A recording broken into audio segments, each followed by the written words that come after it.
जय श्री हरि विष्णु। आज हम सुनेंगे भगवान सत्यनारायण की पावन कथा, जो सुख समृद्धि और जीवन में सत्य के मार्ग पर चलने की प्रेरणा देती है। जो भी श्रद्धा और भक्ति से इस कथा को सुनता या करता है, उसके जीवन के सभी कष्ट दूर होते हैं और मनोकामनाएं पूर्ण होती हैं। बोलिए सत्यनारायण भगवान की जय। सत्यनारायण व्रत हिंदू धर्म में अत्यंत शुभ माना जाता है। यह व्रत किसी भी शुभ कार्य के बाद, जैसे विवाह, गृह प्रवेश या मनोकामना पूर्ति के लिए किया जाता है। इसमें भगवान विष्णु के सत्य स्वरूप सत्यनारायण जी की पूजा की जाती है। इस व्रत का मुख्य संदेश है हमेशा सत्य बोलना, ईमानदारी से जीवन जीना और भगवान पर विश्वास रखना। तो आइए हम प्रारंभ करते हैं कथा का पहला अध्याय। एक बार नारद मुनि ने भगवान विष्णु से पूछा, हे प्रभु, कलयुग में मनुष्य बहुत दुखों से ग्रस्त है, वह कैसे मुक्त होंगे? तब भगवान ने कहा, जो व्यक्ति श्रद्धा से सत्यनारायण भगवान का व्रत करेगा और कथा सुनेगा, कथा कराएगा, उसके सभी दुख दूर हो जाएंगे। और ऐसे ही कई लोगों ने जब किया तो उनके सभी दुख दूर हुए।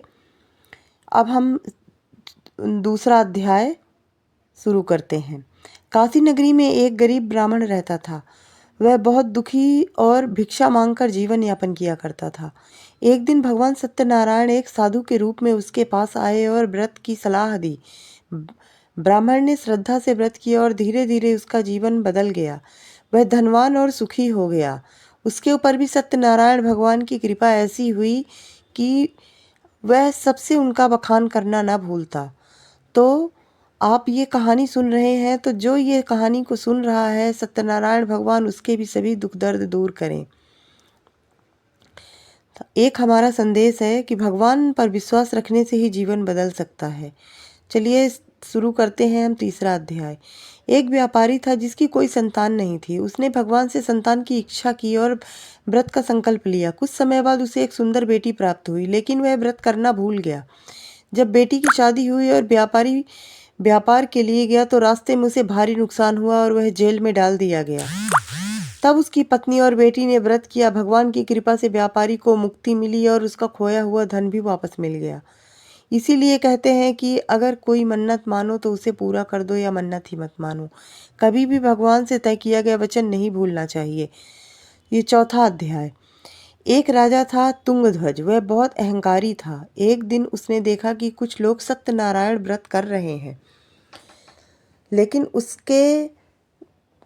उसने देखा कि उनका अपमान किया और प्रसाद भी नहीं लिया। उसके कारण उसका राज्य और धन सब नष्ट हो गया।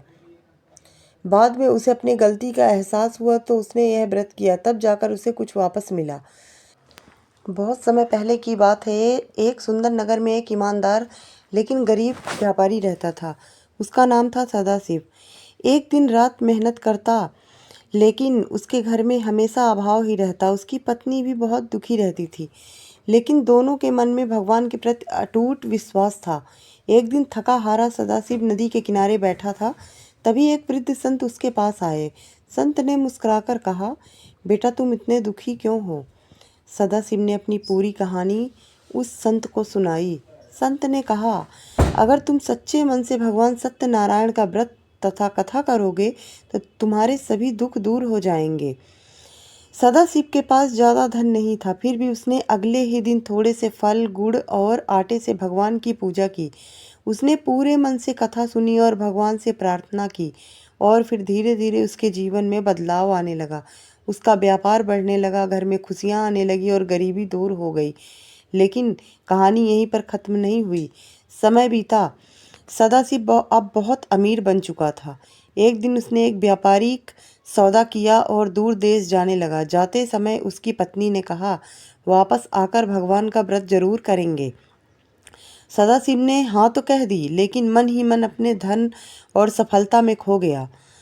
जब वह समुद्र के रास्ते यात्रा कर रहा था तो अचानक एक भयंकर तूफान आया। जहाज डगमगाने लगा, सारा सामान समुद्र में गिरने लगा। सदाशिव डर गया। तभी उसे अपनी भूल याद आई। उसने भगवान से किया वचन नहीं निभाया था। वह रोते हुए बोला, हे सत्यनारायण भगवान, मुझे क्षमा कर दीजिए। मैं आप से विनती मांगता हूँ। वापस जाकर आपका अवश्य व्रत मैं करूँगा। और जैसे ही उसने सच्चे मन से प्रार्थना की, तूफान शांत हो गया। सदाशिव सुरक्षित घर लौट आया। उसने तुरंत पूरे विधि विधान से पूजन और व्रत कथा आयोजन किया। पूरा नगर को आमंत्रित किया गया। भक्ति, श्रद्धा और प्रेम का माहौल बन गया।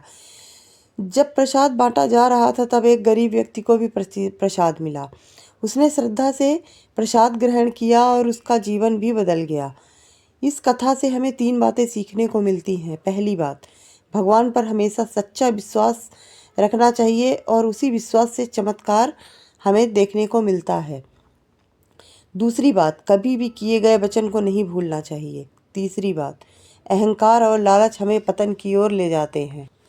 याद रहे, सत्यनारायण भगवान के व्रत के कुछ अद्भुत और गहरे रहस्य हैं जो बहुत कम लोग जानते हैं।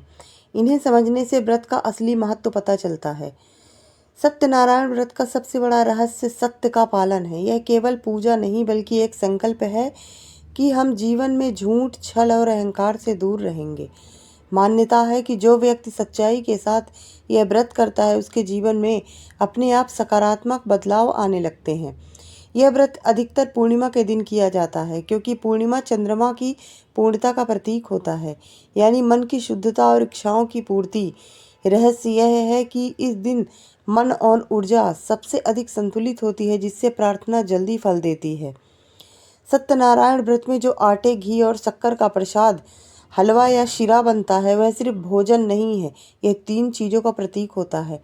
आटा मेहनत का प्रतीक होता है, घी शुद्धता का प्रतीक और शक्कर मधुरता का प्रतीक होता है।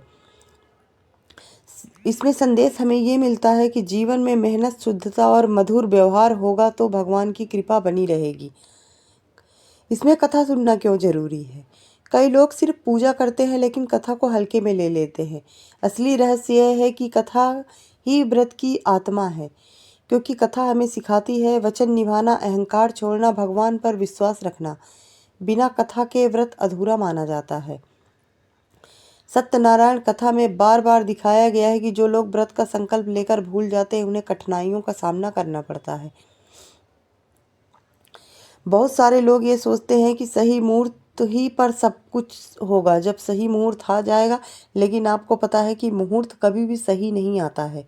हमें अपने मुहूर्त को ही सही करना पड़ता है।